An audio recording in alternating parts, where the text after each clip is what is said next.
आज का टॉपिक है हिप बोन। हिप बोन को कवर करेंगे अपन इन 12 हेडिंग्स के अंदर। सबसे पहले देखते हैं इंट्रोडक्शन की बात। तो हिप बोन क्या बनाती है? जब अपन शोल्डर जॉइंट पढ़ते हैं तो वहाँ पर पढ़ते हैं कि वहाँ पर पेक्टोरल गियरडल बनता है। गियरडल का मतलब हड्डियों का ढांचा। और यहाँ पर अपन पढ़ रहे हैं हिप बोन, तो हिप बोन बनाती है पेल्विक गियरडल। पेल्विक गियरडल का मतलब क्या है कि आगे की तरफ तो अपनी साइड में दोनों हो गई क्या, हिप बोन हो गई, और पीछे की तरफ सैक्रम और कोकिक्स, ये सब मिलके यहाँ पर एक हड्डियों का एक सॉलिड स्ट्रक्चर बना रही हैं, गियरडल बना रहे हैं। उसी को बोलते हैं पेल्विक गियरडल। तो इंट्रोडक्शन में ये वाली बात हो गई। उसके अलावा अगर सिचुएशन की बात करें तो सिचुएशन क्या है इसकी, ओब्लिकली प्रेजेंट है किसके बीच में, थाई और वेस्ट के बीच में, कमर और थाई के बीच में प्रेजेंट है अपनी, अपने को पता ही है इस बात का भी। शेप की बात करूं तो शेप इरेगुलर शेप है, कहीं पे कुछ बना हुआ है, कहीं पे कोई फोरामेन है, कहीं पे कुछ है, ऐसा है। तो शेप भी इरेगुलर है। और टाइप ऑफ बोन में अपन पढ़ते हैं शॉर्ट बोन, लॉन्ग बोन, ऐसे फ्लैट बोन। तो ये किस टाइप की बोन है? ये इरेगुलर टाइप की बोन है। और कौन सी होती हैं जो वर्टिब्रेरी होती हैं, वो भी अपनी इरेगुलर टाइप की बोन होती हैं। पार्ट्स की बात करूँ तो पार्ट्स होते हैं, इसके 3 पार्ट होते हैं। सबसे पहले इलियम, उसके बाद आगे की तरफ। इलियम क्या है? इलियम जो ऊपर वाला हिस्सा जो होता है, जो वेस्ट की तरफ होता है, वो इलियम होता है। उसके बाद जो आगे की तरफ जो प्रोमिनेंस रहती है उसको प्यूबिस बोलते हैं। और पीछे की तरफ जब अपन नीचे बैठते हैं, ज़मीन पर जब बैठते हैं या फिर बेंच पे बैठते हैं, तो वो वाला हिस्सा, हिप्स का जो हड्डी वाला हिस्सा जो नीचे टच कर रहा है बेंच को, वो क्या होता है? इस्चियम होता है। तो ये बात हो गई कि 3 पार्ट हैं, इलियम, इस्चियम, प्यूबिस। ये तीनों बोन मिलके कलेक्टिवली आपस में फ्यूज़ होके और बना रही हैं अपनी क्या, हिप बोन। ठीक है। तो अब बात करते हैं इसके पार्ट्स की। पार्ट्स में भी इसको मैं अलग से एक्सप्लेन करूंगा कि इसके सब पार्ट्स क्या हैं। मतलब इलियम को अलग से क्या क्या पार्ट हैं, इलियम के, इस्चियम के क्या क्या पार्ट हैं, प्यूबिस के अलग क्या क्या पार्ट हैं। तो इस पार्ट को एक बार बाद में डिस्कस करेंगे, और इसको भी बाद में डिस्कस करेंगे कि कौन से पार्ट से कौन सी मसल अटैच है। बाकी चीज़ें एक बार बोर्ड पर देखते हैं। तो मैंने बोला कि जो ऊपर वाला हिस्सा होता है, जो वेस्ट की तरफ होता है, ये होता है इलियम।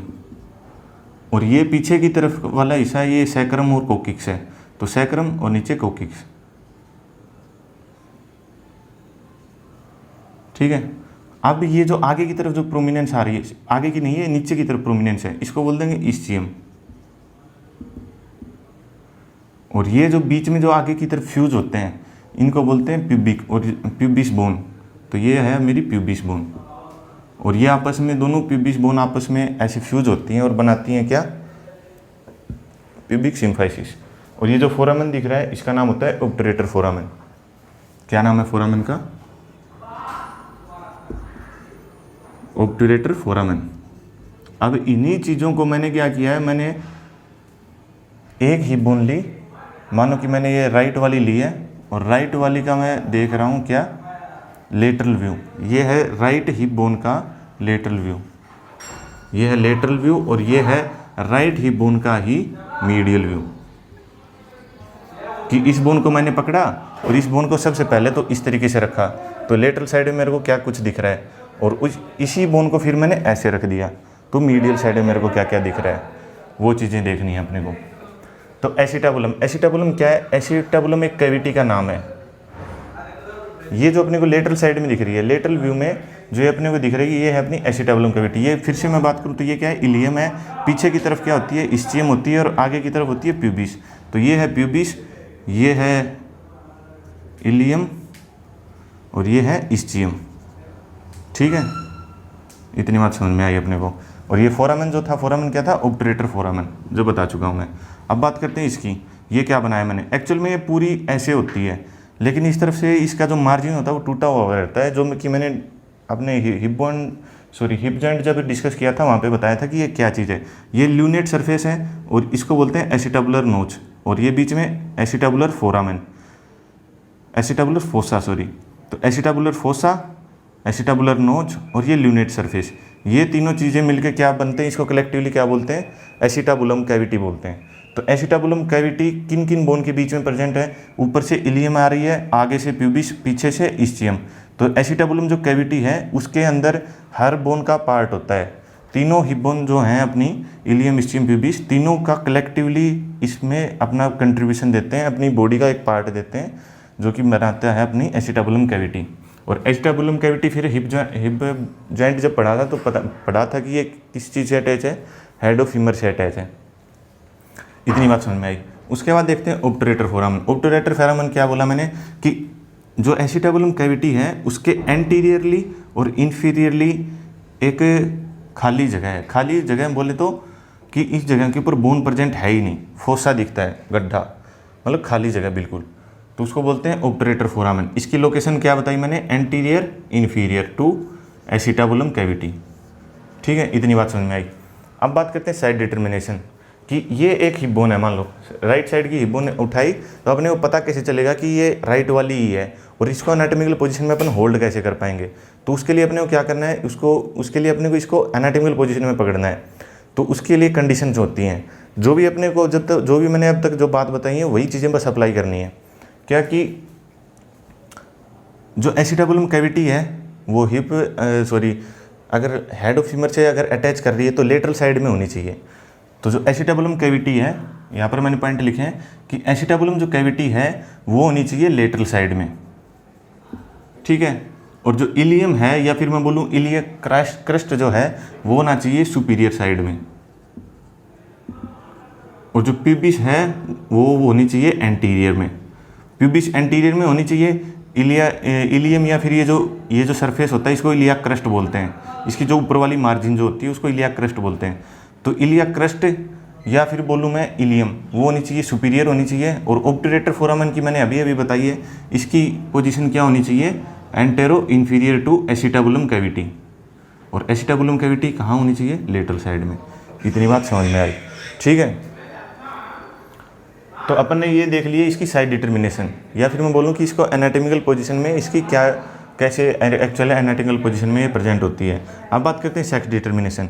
सेक्स डिटर्मिनेशन पढ़ना क्यों इंपॉर्टेंट है, क्योंकि अगर मान लो अपन किसी की ऑटोप्सी कर रहे हैं तो अपन हिप बोन को देख के ही बता सकते हैं कि ये मेल की जो डेड बॉडी है या फीमेल की। ठीक है, और अब इसमें भी अगर डिफरेंस है तो क्यों है, क्योंकि इसका मेन सिर्फ एक रीज़न है, वो है यूट्रस, और दूसरी चीज़ की डिलीवरी। यूट्रस और डिलीवरी दो चीज़ों को ध्यान में रखो कि बेबी अगर फीमेल के अंदर है तो उसको स्पेस ज़्यादा चाहिए, जिसकी वजह से ये जो हिप बोन है ये मेरी फैलती ज़्यादा है, चौड़ी ज़्यादा होती है फीमेल के अंदर। और जबकि मेल के अंदर क्या होता है, मेल के अंदर ये लंबी होती है, मतलब लेंथ वाइज बड़ी होगी मेल के अंदर, और गर्थ वाइज क्या होगी, चौड़ी होगी किसके अंदर, फीमेल के अंदर। तो उसी चीज़ को मैंने थोड़ा सा एक्सप्लेन करने की ट्राई की है कि एक अच्छा ये जो पॉइंट लिखे हैं इसके अलावा भी कुछ पॉइंट हैं कि जो कोकिक्स होती है वो पॉइंटेड होती है बाहर की तरफ, किसके अंदर, फीमेल के अंदर। कोकिक्स जो होती है वो पॉइंटेड होती है फीमेल के अंदर बाहर की तरफ, जबकि मेल में ऐसा नहीं होता। ये जो पीछे ये जो बन रहा है, दोनों प्यूबिस बोन आपस में मिलके ये जो चीज़ बना रही हैं, मतलब नीचे से जो शेप बना रही हैं, ये मेल के अंदर होती है इन्वर्टेड वी शेप, किसके अंदर, मेल के अंदर। और ये होती है इन्वर्टेड यू शेप, किसके अंदर, फीमेल के अंदर। ठीक है, क्योंकि अगर ये चीज़ें चौड़ी होंगी, मैंने बोला ना फीमेल के अंदर चीज़ें चौड़ी होती हैं हिप बोन की, तो अगर ये चीज़ चौड़ी होगी तो जो वी शेप है वो ऑटोमेटिकली यू शेप की बन जाएगी। तो यू शेप किस में होता है, फीमेल में, और वी शेप किस में होता है, मेल के अंदर। अब बात करते हैं ग्रेटर सियाटिक नोच की। ग्रेटर सियाटिक नोच है क्या, उससे पहले तुम्हें एक बार ये चीज़ें मैं थोड़ी सी एक्सप्लेन करने की ट्राई करूँगा। बाकी साइड जो पार्ट्स में मैंने बोला हर एक बोन के पार्ट में बाद में बताऊँगा। तो अब बात करते हैं इलियम की। तो इलियम जो बोन है इसका लेटरल व्यू देख रहे हैं, तो आगे की तरफ ये जो दिखी मेरे को पहली प्रोमिनेंस जो आगे की तरफ दिखी, इसको बोलते हैं एंटीरियर सुपीरियर इलियाक स्पाइन। ये अपन ने पढ़े हैं जब अपन लोअर लिम्ब की मसल्स पढ़ रहे थे, वहाँ पे भी पढ़े हैं, और अपन ने हिप जॉइंट में भी पढ़ी हैं ये चीज़ें कि एंटीरियर सुपीरियर इलियाक स्पाइन। और ये नीचे की तरफ है तो एंटीरियर साइड में, क्योंकि ये इसकी एंटीरियर साइड है, ये इसकी पोस्टीरियर साइड है, तो ये क्या हो गई, एंटीरियर इन्फीरियर, क्योंकि ये सुपीरियर था तो ये इन्फीरियर। और इलियाक बोन का पार्ट है तो इलियाक, और स्पाइन मतलब प्रोजेक्शन सी है। ठीक है, उसके बाद अपन पीछे की तरफ गए तो ये इलियाक ट्यूबरोसिटी हो जाती है, और ये जो बनता है ये अपनी ट्यूबरोसिटी है। ट्यूबरोसिटी के ऊपर जो अपने ये गड्ढा बना है, या फिर मैं बोलूँ कि एक ग्रूव सा बना है, इसको क्या बोलते हैं, इसी को बोलते हैं ग्रेटर सियाटिक नोच। ग्रेटर सियाटिक नोच। और जो इसके इस ट्यूबरोसिटी के नीचे वाला जो हिस्सा है, इसको कौन सा नोच बोलेंगे, इसको लेसर सियाटिक नोच बोल देंगे। अब तुम खुद सोचो यार कि अगर ये चीज़ फैल रही है तो ये जो ग्रूव है ये कम हो जाएगा, मतलब कम होने का मतलब इसकी लेंथ कम हो जाएगी लेकिन विड्थ बढ़ जाएगी। कैसे समझाऊं मैं इस चीज़ को, कि मान लो अगर ये चीज़ ऐसे फैल रही है, फीमेल के केस में चौड़ी होती है, तो चौड़ी होती है तो ऑब्वियसली ये चीज़ें लेटरल साइड मूव होंगी तो क्या होगा, ये वाला जो हिस्सा है ये मेरा बढ़ जाएगा फीमेल के अंदर। तो ग्रेटर सियाटिक नोज जो होता है वो वाइडर होता है, चौड़ा होता है, किसके अंदर, फीमेल के अंदर। इतनी बात समझ में आई। उसके बाद एसिटाबुलम की बात करते हैं। तो एसिटाबुलम कैविटी का काम क्या होता है, हेड ऑफ फीमर से अटैचमेंट लेना। तो अगर बॉडी वेट की बात करो या फिर बात करो कि साइज ऑफ फीमर, तो किस में ज़्यादा होता है, मेल्स के अंदर ज़्यादा होता है। तो ये भी एसिटाबुलम कैविटी जो है वो लार्ज किस में होगी, मेल्स के अंदर होगी। और दूसरा रीजन इसका ये भी समझ सकते हो कि मैंने बताया था कि जो लेंथ वाइज है वो किस में बड़ी होती है, मेल्स के अंदर। अगर मैं इसकी बात करूँ, पूरे पेल्विक ग्रिडल की बात करूँ, तो वो फीमेल के अंदर तो होता है ओवल शेप का, और अगर फीमेल की बात कर रहा हूँ मैं ओवल शेप का, और मेल की अगर बात करूँ तो वो होती है फनल शेप। मतलब ऊपर से चौड़ी जो कैविटी होती है और नीचे से बिल्कुल पतली होती है। इसी के कारण तो यहाँ पे नीचे वी शेप बनती है। ठीक है, तो एसिटाबुलम कैविटी का बताया कि मेल के अंदर लार्ज होती है। ऑब्टरेटर फोरामेन, ये भी मेल के अंदर ओवल होता है और लार्ज होता है, जबकि फीमेल के अंदर ट्रायंगुलर होता है और स्मॉल होता है। ठीक है, अब इलियाक फोसा मतलब इलियम बोन के अंदर ये जो, अगर जब इसका मीडियल सरफेस देखते हैं तो यहाँ पे एक फोसा बनता है, ये वाला जो हिस्सा है यहाँ पर फोसा बनता है, वो किसके अंदर, मेल के अंदर ज़्यादा होता है। तो ये भी डीप है, मतलब कुछ ज़्यादा ही गहरा है। ये भी डीप होता है लेकिन ये मोर डीप है मेल के अंदर। तो ये कुछ डिफरेंसेस हैं जिसकी वजह से अपन डिफरेंस मतलब पता लगा सकते हैं कि मेल की हिप बोन है या फीमेल की। अगर मैं पार्ट्स की बात करूं तो मैंने यहाँ पर चीज़ें छोड़ी थी, ये क्या चीज़ है और ये क्या चीज़ है। प्यूबिस बोन से वो वाला हिस्सा जो इलियम बोन से अटैच हो रहा है, इसको बोलते हैं सुपीरियर रेमस। और फिर ये नीचे वाला क्या हो जाएगा, इन्फीरियर रेमस। ठीक है, इतनी बात समझ में आई। तो लेटरल में और कुछ चीज़ें नहीं देखनी, बस इतने ही नाम देखने थे। अब मिडिल सरफेस की बात करूँ तो ये क्या है, इलियाक क्रेस्ट है, इलियम बोन है। उसके बाद ये आगे की तरफ क्या होगी, प्यूबिस बोन है।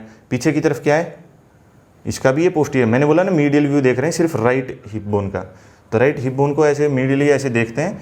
तो आगे की तरफ क्या होगी अपनी, ये iliac crest, anterior superior iliac spine, anterior inferior iliac spine, और पीछे की तरफ भी होते हैं पोस्टीरियर सुपीरियर इलियाक स्पाइन और पोस्टीरियर इन्फीरियर इलियाक स्पाइन।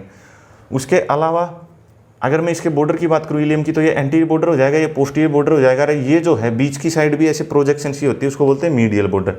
ठीक है, और अगर मैं बात करूँ इसकी इस्चियम बोन की, तो इस्चियम बोन में ये आगे प्यूबिस है, प्यूबिस का ये सुपीरियर रेमस, इन्फीरियर रेमस। बस इतनी बातें ध्यान में रखनी है। अब बात करते हैं अगले की, अप्लाइड एक्सपेक्ट। सेक्स डिटर्मिनेशन देख लिया, अप्लाइड एक्सपेक्ट।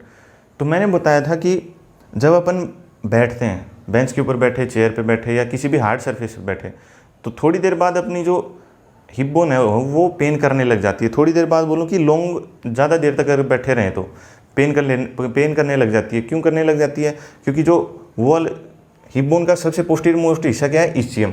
और जो अपन बैठते हैं तो नीचे क्या टिकता है, मतलब जो बेंच के कॉन्टैक्ट में आता है वो क्या है, इस्चियम ही है। तो उससे डैमेज को, क्योंकि उसके नीचे मसल भी हैं, मसल को और बोन के बीच में जो फ्रिक्शन होगा अपन बैठेंगे तब या हिलेंगे थोड़ा डोला बैठ करके, तो उस फ्रिक्शन को बचाने के लिए इस्चियल बर्सा होती है नीचे, इस्चियम बोन के नीचे इस्चियल बर्सा होती है। तो ज़्यादा लॉन्ग स्टैंडिंग बैठने के कारण वो इस्चियल जो बर्सा है उसकी इन्फ्लामेशन हो जाती है। उसी चीज़ को बोलते हैं वीवर बॉटम, कि बैठते टाइम जो बॉटम वाला हिस्सा है वो उसकी इन्फ्लामेशन हो गई, तो उसको बोलेंगे वीवर बॉटम। इसके अलावा अगर मान लो किसी के अंदर एनीमिया है या ल्यूकीमिया है, तो उसका अगर अपने को बोन मैरो सैंपल लेना है, तो बोन मैरो सैंपल लेने के लिए इलियाक क्रेस्ट का यूज़ करते हैं। तो बोन मैरो सैंपलिंग कहाँ से की जाती है, इलियाक क्रेस्ट से।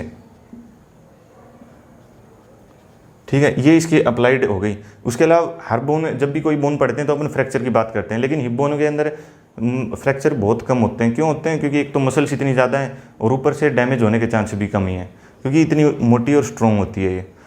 मसल्स अटैचमेंट की मैंने बात की कि जब मैं अभी एक बार इरेज करके पार्ट्स पहले बताऊंगा, उसके बाद उसके साथ में मसल्स बताऊंगा। ओसिफिकेशन सेंटर की बात करते हैं कि हिप बोन की फॉर्मेशन कैसे होती है। तो दो टाइप के ओसिफिकेशन सेंटर होते हैं, एक प्राइमरी एक सेकेंडरी। प्राइमरी का मतलब क्या है, प्राइमरी ओसिफिकेशन सेंटर का ही मतलब ये होता है कि वो ओसिफिकेशन सेंटर जो डेवलप हो जाते हैं विद इन इंट्रायूट्राइन लाइफ। और सेकेंडरी ओसिफिकेशन सेंटर का मतलब ये होता है कि जो आफ्टर डिलीवरी पैदा होते हैं या फिर आफ्टर डिलीवरी चालू होते हैं। तो ये प्राइमरी जो ओसिफिकेशन सेंटर होते हैं वो 3 होते हैं, एक इलियम के लिए, एक इस्चियम के लिए, एक प्यूबिस के लिए। और जब बच्चे की डिलीवरी हो जाती है उसके बाद भी कई जगह के ऊपर वो ओसिफिकेशन चलती ही रहती है। फिर जब ये सेकेंडरी वाले होते हैं, सेकेंडरी वाले डेवलप होते हैं, मतलब कि फंक्शन स्टार्ट करते हैं प्यूबर्टी के टाइम पे, तभी तो जो फीमेल की जो मैं बोलूँ कि फिजिक जो है वो सिर्फ और सिर्फ किसी के टाइम में आती है, प्यूबर्टी के टाइम में आती है। अगर प्यूबर्टी से पहले अपन देखें तो मेल और फीमेल में इतना डिस्टिंग्विश नहीं कर पाते बॉडी वाइज, क्योंकि सेकेंडरी ओसिफिकेशन सेंटर जो होते हैं जो कि इसकी गर्थ को बढ़ाते हैं वो एक्टिवेट होते हैं प्यूबर्टी के टाइम पे। तो वैसे भी अपन याद कर सकते हैं। और ये होते कितने 5 हैं, और 25 साल की एज तक अपनी फुल्ली ओसिफिकेशन हो जाती है पूरी हिप बोन की। तो ये देखिए ओसिफिकेशन सेंटर। अब इसको एक बार इरेज करके पार्ट्स बताते हैं। तो अपन बात कर रहे थे पार्ट्स की, parts of hip bone, ilium pubis ischium. तो इलियम अपना ये जो पूरा फ्लैप वाला हिस्सा दिख रहा है ये इलियम है, उसके बाद इस्चियम जो पीछे वाला हिस्सा होता है, और प्यूबिस जो आगे वाला हिस्सा होता है। इतनी बात समझ में आई। अब बात करते हैं इलियम की। तो इलियम में होते हैं 2 एंड। 2 एंड कौन से होते हैं? सीधी सी बात है, अगर ये ऐसे खड़ी है, मेरी हिप बोन को ऐसे खड़ा कर रखा है, तो ये इसका सुपीरियर एंड हो गया, ये इसका इन्फीरियर एंड हो गया। अगर बात करूँ इस्चियम की तो इसका भी सुपीरियर एंड हो गया, इन्फीरियर एंड हो गया। तो इसमें भी 2 एंड होते हैं इलियम में, सुपीरियर और इन्फीरियर, सुपीरियर और इन्फीरियर। और इस्चियम में भी कितने होते हैं? 2 एंड होते हैं। कौन कौन से? 2 एंड, सुपीरियर और इन्फीरियर। ठीक है। अब बात करते हैं बचे हुए हिस्से की, मतलब बचे हुए पार्ट्स की। तो इलियम में फिर बचता है अपनी बॉडी, कि उसके बाद सीधी इसकी बॉडी आती है। बॉडी के कितने होते हैं? 3 बॉर्डर होते हैं और 3 सरफेस होते हैं। अब इसको समझ के देखो तुम कैसे बोलो। भाई मैंने बोला ये फ्लैप है, एक तरीके से आगे से पीछे की तरफ जा रहा है, तो आगे की तरफ जो एंड जो मार्जिन होगी उसको क्या बोलेंगे? Anterior border. पीछे की तरफ जो मार्जिन होगी उसको क्या बोलेंगे? Posterior border. और मिडिल साइड में भी एक बाउंड्री होती है, या फिर मैं बोलूँ प्रोजेक्शन होती है, उसको बोलेंगे मीडियल बॉर्डर, जो कि मैंने दिखाया भी था कि ये क्या है? ये मीडियल है। ये क्या है? मीडियल बॉर्डर ऑफ इलियम है। और ये क्या है? Anterior border. और ये क्या है? Posterior border. इतनी बात समझ में आई? ठीक है। तो बॉर्डर की बात हो गई कि 3 बॉर्डर होते हैं, एंटीरियर पोस्टीरियर, और ये जो बीच में ऐसे है मीडियल साइड की तरफ वो है मीडियल। अब बात करते हैं इसके सरफेस की। तो सरफेस कितने हो गए? एक तो बाहर वाला हिस्सा हो गया जिसको क्या बोलेंगे? ग्लूटियल, क्योंकि वहाँ पे मतलब ये वाला हिस्सा, अगर लेटरल व्यू देखूँ तो मतलब ये पूरा वाला हिस्सा जो लेटरल साइड में है, तो लेटरल साइड में जो है उसको ग्लूटियल रीजन बोल देंगे। कौन सी साइड में? ये लेटरल साइड में। अब बात करते हैं इलियाक की। तो इलियाक वो वाला हिस्सा है जो कि अपना मिडिल बॉर्डर और एंटीरियर बॉर्डर के बीच में है, मतलब ये वाले हिस्से को क्या बोल रहे हैं अपन? इलियाक। और सैक्रोपेल्विक जो पीछे वाला हिस्सा होता है, जो सैक्रम से अटैच करेगा, मतलब ये वाला हिस्सा ही तो सैक्रम से अटैच करेगा, तो इसको क्या बोलेंगे? Sacropelvic surface. तो 3 सरफेस हो गए, 3 बॉर्डर हो गए। इतनी बात समझ में आई कि simply anterior border, posterior border, middle side में एक बॉर्डर था। अब जो लेटरल वाला जितना भी हिस्सा है वहाँ पे ग्लूटियल मसल अटैच होती हैं, जितनी भी ग्लूटियल होती है, ग्लूटियल मैक्सिमस, मिनिमस, मीडियस, जितनी में लेटरल में होंगी। अब जो आगे वाला इस तरफ वाला हिस्सा रहा उसको पेल्विक बोल दिया, और जो पीछे वाला उसको सैक्रोपेल्विक। इतनी बात समझ में आई? इलियाक, सॉरी, एंटीरियर में जो ये वाला हिस्सा रहेगा इसको इलियाक बोलेंगे। अब बात करते हैं प्यूबिस की। तो प्यूबिस कौन सा हिस्सा बताया था मैंने? वो वाला हिस्सा जो कि आगे की तरफ प्रोजेक्टेड है। तो आगे की तरफ प्रोजेक्टेड है, तो इसका मैंने बताया था कि ये इसका सुपीरियर रेमस है, ये इसका इन्फीरियर रेमस है, और जो बीच में जो बच गया ये है बॉडी ऑफ प्यूबिस। तो बॉडी ऑफ प्यूबिस की अगर मैं फीचर्स की बात करूं तो सीधी सी बात है, इसमें सिर्फ एक ही चीज़ दिख रही है, नहीं इसमें कोई बॉर्डर है, क्योंकि ऊपर से सुपीरियर रेमस शुरू हो जाता है, इस इन्फीरियर रेमस, तो इसमें कोई बॉर्डर ही नहीं है। सिर्फ एक चीज़ है, वो है ये क्या चीज़ है? ये होता है प्यूबिक क्रस्ट, जो किसके साथ अटैच करेगा? दूसरी प्यूबिक बोन के साथ। और जब ये दोनों आपस में अटैच होंगे तो प्यूबिक सिम्फाइसिस बनेगा। तो वही बात मैंने लिखी है कि बॉर्डर के अंदर सिर्फ इसके अंदर प्यूबिक क्रस्ट होता है। अब बात करूँ सुपीरियर रेमस, अच्छा इसके सरफेस की बात कर लेते हैं। तो इसका एक जो मीडियल सरफेस है वो तो किससे अटैच हो गया? दूसरी प्यूबिक सिम्फाइसिस से, दूसरी प्यूबिक बोन से अटैच हो गया। अब बात करते हैं इसके एंटीरियर में कि इसके आगे क्या है, मतलब इसके आगे वाला सरफेस, इसके पीछे वाला सरफेस, और तीसरा हो गया इसका मीडियल सरफेस। तो मीडियल सरफेस तो किसके साथ अटैच हो गया? क्योंकि लेटरल साइड में तो ये फोरामेन ही आ गया, मीडियल साइड अटैच हुई दूसरी प्यूबिक बोन से, और जो एंटीरियर सरफेस है मेरा वो किससे अटैच हुआ? मतलब एंटीरियर सरफेस एक तरीके से बता रहा हूँ कि किस किस के बीच में, जो फोरामेन है और जो अपनी क्या बोलते हैं प्यूबिक क्रस्ट है उसके बीच में है एंटीरियर साइड में। और मीडियल साइड में फिर से मैंने बता ही चुका हूँ, और पोस्टीरियर साइड का पीछे वाला हिस्सा। समझ में? ये तीनों सरफेस दिखने चाहिए अपने को। उसके बॉडी की बात हो गई, सुपीरियर रेमस की बात करते हैं। तो सुपीरियर रेमस की अगर बात करूँ तो सबसे पहले बॉर्डर। तो बॉर्डर क्या है? एक तो मेरे को दिख रहा है, एक तो सुपीरियर है और एक इन्फीरियर है, सॉरी एक तो एंटीरियर दिख रहा है मेरे को, एक पोस्टीरियर दिख रहा है और एक सुपीरियर दिख रहा है। ये जो डॉटेड चीज़ बनाई है ये एक तरीके से एक लाइन होती है, इसको क्या बोलते हैं, नाम भूल गया मैं, सियाटिक लाइन बोलते हैं, ऐसा कुछ नाम है इसका। ठीक है, तो ये क्या चीज़ हो गई, पोस्टीरियर बॉर्डर, एंटीरियर बॉर्डर और सुपीरियर बॉर्डर। तो 3 बॉर्डर हो गए, एंटीरियर, पोस्टीरियर, प्योन्स, सॉरी सुपीरियर नहीं, इन्फीरियर। इस लाइन को भूल जाओ, ये एक्चुअल में कोई प्रोमिनेंस नहीं होती, हल्की सी क्रस्ट टाइप में होती है। इन्फीरियर मतलब इधर वाला हिस्सा, उसको बोलेंगे इन्फीरियर बॉर्डर। तो एंटीरियर बॉर्डर, पोस्टीरियर बॉर्डर और इन्फीरियर बॉर्डर। अब बात करूँ इसके सरफेस की, तो एक तो पेक्टिनियल हो गया। पेक्टिनियल कौन सी साइड होगा, जो इसका लेटरल साइड है। लेटरल साइड मतलब ये वाला हिस्सा, ये वाला हिस्सा हो गया पेक्टिनियल। क्यों, क्योंकि मैंने बोला था लेटरल साइड में ऊपर क्या है, ग्लूटियल मसल्स हैं। तो मैंने जब हिप जॉइंट पढ़ाया था तो मैंने बताया था कि ग्लूटियल मैक्सिमस को हटाते ही अपने को दिखती है पेरिफॉर्मिस मसल। तो कहाँ हो गई, लेटरल साइड में हुई। तो लेटरल साइड में हुई तो पेक्टिनियल जो सरफेस है, मतलब पेरिफॉर्मिस जहाँ पे मसल होती है, ऑब्टरेटर और पेल्विक, ये हो गए इस साइड का और इस साइड का हिस्सा। तो 3 सरफेस बताए मैंने और 3 बॉर्डर बताए। उसके बाद बात करते हैं इन्फीरियर रमेस की। तो इन्फीरियर रमेस देखो ऐसे जा रहा है, तो क्या दिख रहा है अपने को, 2 बॉर्डर दिख रहे हैं, एक तो है अपना मीडियल बॉर्डर और एक है अपना लेटरल बॉर्डर। मतलब कि ये समझो कि यहाँ पर ये चीज़ जो है ये ऐसे फ्लैट है, मतलब इस जगह के ऊपर ये जो बोन होती है ये ऐसे फ्लैट होती है, और जब ये पीछे की तरफ ऐसे घूमती है तब ये एक तरीके से ये बोन जो है वो यहाँ पर तो ऐसी थी इन्फीरियर रमेस, और पीछे पीछे जाती जाती है ऐसी हो जाती है। तो पीछे जब जाएगी तो बन जाएगा सुपीरियर और इन्फीरियर। मतलब जब इसी इन्फीरियर रमेस के मैं 2 हिस्से कर दूं और आगे वाले हिस्से को देखूं जो कि पिबिस बोन बना रही है, वो तो होगा फ्लैट और ये होगा वर्टिकल। तो अगर ये फ्लैट है तो इसका 2 बॉर्डर हो जाएंगे, एक हो जाएगा मीडियल और एक लेटरल। क्यों, क्योंकि फ्लैट अगर ये बोन ऐसी है तो एक इसकी मीडियल साइड होगी, एक लेटरल साइड होगी। और अगर मैं इसके सरफेस की बात करूं तो एक सुपीरियर सरफेस हो जाएगा, एक इन्फीरियर सरफेस हो जाएगा।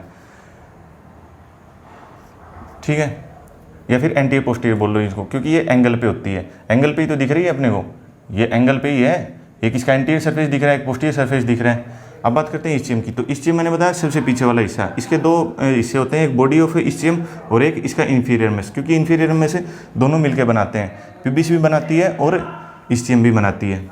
तो इसमें बॉडी हो गई और इन्फीरियर में हो गया। बॉडी की बात करूँ तो बॉडी की बात करते हैं तो इसमें पीछे की तरफ एक प्रोजेक्शन होती है, उसको बोलते हैं इस्चियल ट्यूबरोसिटी। तो इस्चियल ट्यूबरोसिटी होती है जिसके कारण इसके 3 बॉर्डर हो जाते हैं। क्या कौन से बॉर्डर होंगे, एक तो एंटीरियर होगा जो आगे की तरफ दिखेगा, उसके अलावा एक पोस्टीरियर होगा, और जो ट्यूबरोसिटी के कारण लेटरल साइड में एक प्रोजेक्शन निकली है उसके, अगर लेटरल साइड में प्रोजेक्शन है जिसका नाम इस्चियल ट्यूबरोसिटी, तो वो क्या बनाएगी, वो बनाएगी लेटरल बॉर्डर। तो 3 बॉर्डर हो गए, एंटीरियर, पोस्टीरियर और लेटरल। इतनी बात समझ में आई। अब बात करते हैं इसके सरफेस की, क्योंकि 3 बॉर्डर है तो सरफेस भी होंगे। तो सरफेस कौन से हो जाएंगे, एक तो अपना हो गया डोर्सल सरफेस, मतलब कि अगर मैं ये इसका अगर मैं ऐसे ही डायग्राम बनाऊँ तो ये कुछ ऐसी होती है कि ये जो है अपना बॉडी ऑफ इस्चियम वो कुछ ऐसी शेप की होती है कि आगे की तरफ तो ऐसी है, ऐसी ना बना करके ऐसी बनाता हूँ, आगे की तरफ तो ऐसी है, पीछे पीछे जाते टाइम तो ये इसका हो गया एंटीरियर बॉर्डर, ये इसका हो गया पोस्टीरियर बॉर्डर, और ये हो गया इसका लेटरल बॉर्डर। सुपीरियर व्यू दिखा रहा हूँ मैं। तो सुपीरियर व्यू के कारण ये क्या हो गया, अपनी डोर्सल सरफेस हो गई, ये अपना फ्यूमरल सरफेस हो गई, और जो अंदर की तरफ जो हिस्सा रह गया इसका मीडियल साइड के अंदर, उसको क्या बोलेंगे, पेल्विक सरफेस। ठीक है, इतनी बात समझ में आई यहाँ तक। अब बात करते हैं इन्फीरियर रमेस की। तो इन्फीरियर रमेस मैंने बताया था, यहाँ पर भी इन्फीरियर रमेस था, वो मैंने बताया था कि सबसे पहले ये फ्लैट होता है और उसके बाद ये पीछे की साइड जाता है तो ऐसे वर्टिकल हो जाता है, जिसके कारण एक बनता है इसका सुपीरियर बॉर्डर, एक बनता है इन्फीरियर बॉर्डर। और अगर सरफेस की बात करूँ तो वही जो सेम यहाँ पर थे, एंटीरियर और पोस्टीरियर। एंटीरियर क्योंकि ये जो चीज़ है, ये चाहे इस्चियम बोन का पार्ट पढ़ लो चाहे पिबिस बोन का पार्ट पढ़ लो, जो एंटीरियर में है वो एंटीरियर में ही रहेगी, पीछे वाला हिस्सा वो पोस्टीरियर में ही रहेगा। तो 2 सरफेस रहेंगे, और यहाँ पर आ गया था अपना लेटरल और मीडियल, ये रहा मीडियल सरफेस और ये हो गया लेटरल सरफेस। किसका, इस इन्फीरियर रमेस की बात कर रहा हूँ। तो इन्फीरियर रमेस का ये मीडियल सरफेस है, ये लेटरल सरफेस है। और अगर जब इसकी इस तरफ अपन बात करते हैं कि इस तरफ क्या होगा, तो इस तरफ ये थोड़ा सा ऐसे हो जाता है, जिसके कारण एक बन जाता है इसका सुपीरियर बॉर्डर और एक इन्फीरियर बॉर्डर। वही चीज़ तुम्हें दिख रही है कि यहाँ पर तो मैंने लिखा मीडियल बॉर्डर और लेटरल बॉर्डर, लेकिन यही चीज़ जब इस्चियम वाले पार्ट में मैं लिख रहा हूँ तो मैं इसको बोल रहा हूँ कि ये ऐसे हो जाता है, जिसके कारण एक सुपीरियर बॉर्डर बनता है, एक इन्फीरियर बॉर्डर बनता है, और सरफेस तो वहीं रहेंगे एंटीरियर पोस्टीरियर। तो इसके साथ अपनी पार्ट्स खत्म होते हैं। अब बात जल्दी से कर लेते हैं मसल्स की, मसल्स अटैचमेंट। तो अब बात करते हैं मसल अटैचमेंट की। तो मैंने सिंपल सा इतना सा रखा है कि अपनी जो भी हिप बोन थी उसका मैंने लिखा कि ऊपर वाला एक तो इलियाक क्रस्ट लिखा, उसके ऊपर कौन सी मसल अटैच हो रही हैं, उसके लेटरल साइड में कौन सी अटैच हो रही हैं पूरी हिप बोन के, और मीडियल साइड में कौन सी अटैच हो रही हैं मसल्स, तो वो लिखा है। उसी को बोल सकता हूँ इंटरनल और एक्सटर्नल एक्सपेक्ट। इंटरनल और एक्सटर्नल, एक्सटर्नल मतलब लेटरल और इंटरनल मतलब मीडियल साइड में। या फिर मैं ये बोलूँ कि दोनों जो अपनी हिप बोन है उनके इंटरनली मतलब उनके बीच में कौन सी मसल आएंगी और उनके बाहर कौन सी मसल आएंगी, क्योंकि अगर हर एक स्ट्रक्चर के ऊपर जाएंगे तो वीडियो 1 घंटे की हो जाएगी। तो इसलिए मैं ये 3 हेडिंग दे के बता रहा हूँ। तो इलियाक क्रस्ट पे कौन कौन सी मसल अटैच होती हैं, सबसे पहले अपने को पता होना चाहिए अब्डोमेन की जो भी लेटरल वॉल ऑफ मसल थी, लेटरल अब्डोमिनल वॉल की जो मसल थी कौन कौन सी मसल थी, अपने पढ़ा था एक्सटर्नल ओब्लिक, इंटरनल ओब्लिक और ट्रांसवर्स एब्डोमिनस। ये कहाँ की मसल है, ये abdomen lateral wall of abdomen की मसल है। तो internal oblique muscle of abdomen, external oblique muscle of abdomen और ट्रांसवर्स एब्डोमिनस, ये किसकी मसल है, लेटरल वॉल ऑफ एब्डोमेन की मसल है। ठीक है, उसके बाद मैंने बात करी, ये तो सामने की बात हो गई, ये वाली मसल जाके अटैच हो रही है कहाँ पर, इलियाक क्रस्ट पे। अब कुछ कमर की मसल आएंगी, बैक की मसल, उन जो कि अपने एक तो होती है लेटिसिमस डोर्साई, जिसको कहाँ पढ़ा था अपन ने, इसको पढ़ा था जब स्कैपुला की अटैचमेंट पढ़ रहे थे वहाँ पर। और दूसरी होती है क्वाड्रेटस लंबोरम, ये किसकी मसल है, बैक की मसल। तो 2 बैक की मसल आ गई। उसके अलावा टेंसर फेशियल लाटा, ये क्या है, एक फाइब्रोमस्कुलर बैंड है जो कि अपने थाई के लेटरल साइड में चलता है। तो इसकी ओरिजिन भी कहाँ से होती है, इसकी ओरिजिन भी इलियाक क्रस्ट से होती है। और तीसरी होती है अपनी ग्लूटियल मैक्सिमस, ये तो हर जगह ही होती है लेटरल साइड में, क्योंकि पूरे हिप को यहीं कवर करती है, तो इलियाक क्रस्ट पे भी इसकी अटैचमेंट होती है। तो ये हो गई ग्लूटियल रीजन की मसल और ये हो गई लेग वाली मसल। ठीक है, इतनी बात समझ में आई। इलियाक क्रस्ट पे इन डिपार्टमेंट की ये मसल आती हैं। अब बात करते हैं इंटरनल एक्सपेक्ट। इंटरनल एक्सपेक्ट मतलब दोनों हिप के बीच की। तो दोनों हिप के बीच में कौन सी जगह आती है, सबसे मेन जगह होती है यूट्रस, स्पोर्ट ऑफ यूट्रस, और उसमें भी पेल्विक डायफ्राम और अपन ने जो पेरिनियल बॉडी पढ़ी थी स्पोर्ट ऑफ यूट्रस के अंदर, तो ये 2 चीज़ें मेन होती हैं। उसके अलावा अपने यूरेथ्रा होती है, तो यूरेथ्रल स्पिंटर भी होता है। तो वही चीज़ें देखते हैं। इलियाक और सोआस माइनर, ये कहाँ की मसल है, ये अपन ने पढ़ी थी कहाँ पर, सोआस मेजर थी वहाँ पर। एक्चुअली सोआस माइनर पेल्विक के अंदर ही खत्म हो जाती है। एक्चुअली सोआस मेजर और माइनर, सोआस मेजर जो होती है वो फीमोरल ट्रेंगर का बेस बनाती है, और इलियाकस भी। तो ये मसल पेल्विक में ही शुरू होती है, पेल्विक में ही खत्म हो जाती है। ठीक है, तो ये पेल्विक की मसल हो गई। ठीक है, इतनी बात समझ में आई। अब लिवेटर एनी, लिवेटर एनी अपन ने कहाँ पे पढ़ा था, पेल्विक डायफ्राम में पढ़ा था कि पेल्विक डायफ्राम की मसल है। पेल्विक डायफ्राम जब पढ़ा था स्पोर्ट ऑफ यूट्रस में, वहाँ पर मैंने लिखा था। ठीक है, और ये जो है सुपरफिशियल ट्रांसवर्स पेरिनी और अपनी कोक्सीजियस कोकिक्स वाली मसल हो गई। और जो सुपरफिशियल ट्रांसवर्स पेरिनी है, ये कहाँ की मसल है, पेरिनियल बॉडी की। सपोर्ट ऑफ यूट्रस में पेरिनियल बॉडी की 10 मसल आती हैं, उसमें से एक होती है सुपरफिशियल ट्रांसवर्स पेरिनी, और ये 2 होती है नंबर में। तो पेरिनियल बॉडी की मसल है ये। और लास्ट में यूरेथ्रा का स्पिंटर। तो ये चीज़ें हो गई internal aspect of hip bone, मतलब दोनों हिप बोन के बीच में वाले सरफेस पे, या फिर मैं बोलूँ मीडियल सरफेस के ऊपर अटैच करिए। अब बात करते हैं एक्सटर्नल सरफेस, या फिर भी इसको बोलूँ मैं lateral surface of hip bone के ऊपर कौन कौन सी मसल अटैच होती हैं। तो सबसे पहले तो ऐसे सोचो कि हिप बोन के ऊपर मेन चीज़ क्या होती है, हिप ही होता है। हिप को क्या बोलते हैं, ग्लूटियल रीजन। तो ग्लूटियल रीजन की जितनी भी मसल होती है वो आएगी अपनी gluteal Maximus, gluteal medius, gluteus minimus. और वो जो मैंने डायफ्राम बनाया था ऐसे लेटरल व्यू जो बताया था, और मैंने वहाँ पर बोला था यहाँ पर पूरे ऊपर कोई कुछ नहीं है, ग्लूटियल लाइन होती है बस एक एंटीरियर ग्लूटियल लाइन, एक पोस्टीरियर ग्लूटियल लाइन, और वहाँ पर 3 मसल अटैच होती हैं सीक्वेंस में। तो वही चीज़ें लिखी हैं, और साथ में लिखी है पीरिफॉर्मिस। क्यों, क्योंकि ये जब मैंने हिप जॉइंट बताया था वहाँ पे ही बताया था कि ग्लूटियल मैक्सिमस को रिमूव करते ही अपने को ये दिखती है पेरिफॉर्मिस, और इसके नीचे से सियाटिक नर्व निकलती है। तो वो वाली बात अपने को याद है अब भी। ठीक है, तो उसके हिसाब से अपन ने याद कर लिए, ग्लूटियल रीजन की मसल देख ली। उसके बाद अपन पोस्टीरियर में जो लेग की मसल होंगी वो भी इसमें आएंगी। अब कौन सी मसल होती हैं अपनी, एक तो होती है रेक्टस फीमोरिस और एक होती है क्वाड्रेटस। क्वाड्रेटस भी तुम्हें याद रहेगा कि क्वाड्रेटस पीछे की मसल होती है, क्वाड्रेटस फीमोरिस। तो ये 2 मसल हो गई। उसके अलावा ये होती है हैमस्ट्रिंग। हैमस्ट्रिंग का भी ओरिजिन स्टियल ट्यूबरोसिटी से होता है, सारियों का नहीं होता है, मोस्टली का होता है, सभी का होता है। स्टियल हैमस्ट्रिंग की मेन बात यही है कि स्टियल ट्यूबरोसिटी से जिनका, और स्टियल ट्यूबरोसिटी मैंने बताया था, स्टियल ट्यूबरोसिटी क्या बनाती है, लेटरल बॉर्डर ऑफ स्टीम बनाती है। तो उससे अपने याद रहेगी कि हैमस्ट्रिंग जो मसल थी वो स्टीम से ओरिजिन ले रही थी, तो कहाँ आएगी, एक्सटर्नल एस्पेक्ट में आएंगी। और हैमस्ट्रिंग मसल कौन सी होती हैं, 2 हेड ऑफ बाइसेप्स फीमोरिस, और एक सेमी टेंडेनोसिस और एक सेमी मेम्ब्रेनोसिस। उसके बाद अपन बात करते हैं ये मसल कहाँ की है, रेक्टस, एब्डोमिनिस और पिरामिडलिस। अपन ने जो 6 एब्स बनाते हैं वहाँ पर, या फिर मैं बोलूँ कि जो एब्डोमिनल शीथ्स पढ़ते हैं अपन एब्डोमेन, एंटीरियर एब्डोमिनल वॉल में, तो वहाँ पर होती है रेक्टस एब्डोमिनिस, जो कि अपनी एब्स वाली मसल होती है, और पिरामिडलिस होती है, ये लगभग 1% या 10% बंदों में मिलती है, बाकी में एब्सेंट होती है, लेकिन होती उसी एब्स के नीचे वाले हिस्से में होती है, प्यूबिक सिम्फाइसिस से ऊपर। तो ये क्या हो गई, अपनी एब्स वाली मसल हो गई, ठीक है, ऐसे याद रख सकते हैं। उसके अलावा जितनी भी अपनी एडक्टर आई थी वो आएंगी सारी, तो ये अपनी सारी मीडियल कंपार्टमेंट ऑफ लेग की मसल है, ठीक है। तो मीडियल कंपार्टमेंट ऑफ लेग आ गया, मीडियल कंपार्टमेंट ऑफ लेग नहीं, थाई, ठीक है। इसमें आएंगे अपनी एडक्टर मैग्नस, लॉन्गस, ब्रेविस, उसके अलावा ग्रेसिलिस, पेक्टिनियस, और उसके अलावा लास्ट में अपन लिख सकते हैं ऑब्टरेटर एक्सटर्नस और सुपीरियर एंड इंफीरियर जेमेली। तो ये होती है मसल्स, जितनी याद हुए उतनी याद रख लो। मैंने थोड़ा सिंप्लीफाई करने की ट्राई की है कि मैं इनको ग्रुप्स में याद करवाने की ट्राई करूं। अगर तुम्हें हिप जॉइंट अगर पढ़ा है तो वहाँ पर भी ये मसल्स आती हैं, अगर फीमर पढ़ी है तो वहाँ पर भी ये सारी मसल्स आती हैं। तो जहाँ पर भी तुम्हें जितनी भी मसल याद हैं, बस ये याद रखो कि इन 3 हेडिंग के अंदर इनको लिखना है। और इसी के साथ थैंक यू।